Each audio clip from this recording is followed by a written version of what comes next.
எரேமியா 39ஆம் அதிகாரம்.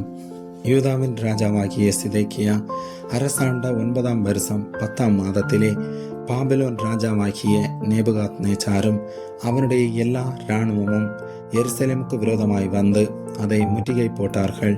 சிதேக்கியா அரசாண்ட 11ஆம் வருஷம் 4ஆம் மாதம் 9ஆம் தேதியிலே நகரத்து மதிலில் திறப்பு கண்டது.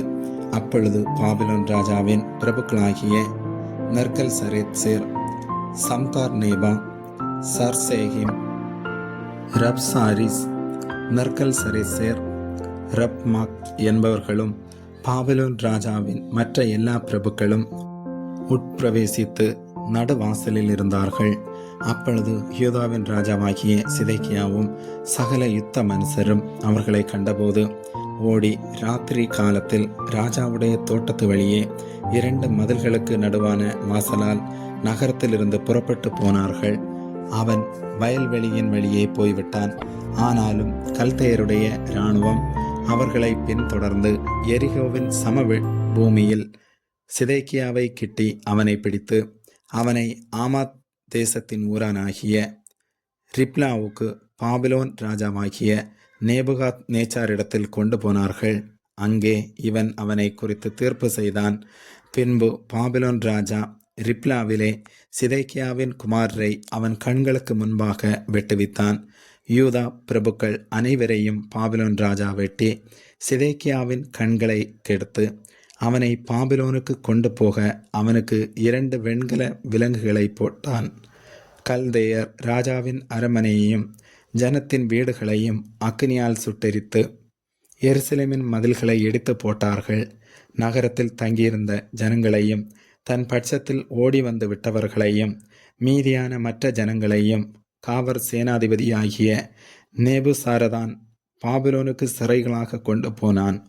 காவர் சேனாதிபதியாகிய நேபுசாரதான் ஒன்றுமில்லாத ஏழைகளில் சிலரை யூத தேசத்திலே வைத்து அவர்களுக்கு அந்நாளிலே திராட்சை தோட்டங்களையும் வயல் நிலங்களையும் கொடுத்தான். ஆனாலும் எரேமியாவை குறித்து பாபிலோன் ராஜாவாகிய நேபுகாத் நேச்சார் காவர் சேனாதிபதியாகிய நேபுசாரதானை நோக்கி, நீ அவனை அழைப்பித்து அவனுக்கு ஒரு பொல்லாப்பும் செய்யாமல் அவனை பத்திரமாய் பார்த்து அவன் உன்னோடே சொல்லுகிறபடியெல்லாம் அவனை நடத்தென்று கட்டளை கொடுத்தான். அப்படியே காவர் சேனாதிபதியாகிய நேபுசாரதானும் நேபுசஸ்பான், ரப்சாரிஸ், நர்கல் சரேத்சேர், ரப்மாக் என்பவர்களும் பாபிலோன் ராஜாவின் எல்லா பிரபுக்களும் எரேமியாவை காவர் சாலையின் முற்றத்திலிருந்து வரவழைத்து அவனை வெளியே வீட்டுக்கு அழைத்து கொண்டு போகும்படிக்கு அவனை சாப்பானுடைய குமாரனாகிய அகிகாமின் மகனான கெதலியாவினிடத்தில் ஒப்புவித்தார்கள். அப்படியே அவன் ஜனத்துக்குள்ளே தங்கியிருந்தான். இதுவுமல்லாமல் எரேமியா இன்னும் காவர் சாலையின் முற்றத்திலே அடைக்கப்பட்டிருக்கையில் அவனுக்கு கர்த்தரால் உண்டான வசனம், நீ போய் எத்தியோப்பியனாகிய எபெத்மேலேக்குக்கு சொல்ல வேண்டியது என்னவென்றால், இதோ என்னுடைய வார்த்தைகளை இந்த நகரத்தின் மேல் நன்மையாக அல்ல தீமையாகவே வரப்பண்ணுவேன். அவைகள் அந்நாளிலே உன் கண்களுக்கு முன்பாக நிறைவேறும் என்று இஸ்ரவேலின் தேவனாகிய சேனைகளின் கர்த்தர் சொல்லுகிறார். ஆனால் அந்நாளிலே உன்னை தப்புவிப்பேன் என்று கர்த்தர் சொல்லுகிறார். நீ பயப்படுகிற மனுஷரின் கையிலே ஒப்பு கொடுக்கப்படுவதில்லை. உன்னை நிச்சயமாக விடுவிப்பேன். நீ பட்டயத்துக்கு இரையாவதில்லை. நீ என்னை நம்பினபடியினால் உன் பிராணன் உனக்கு கிடைத்த கொள்ளைப் பொருளைப் போல இருக்கும் என்று கர்த்தர் சொல்லுகிறார் என்றார்.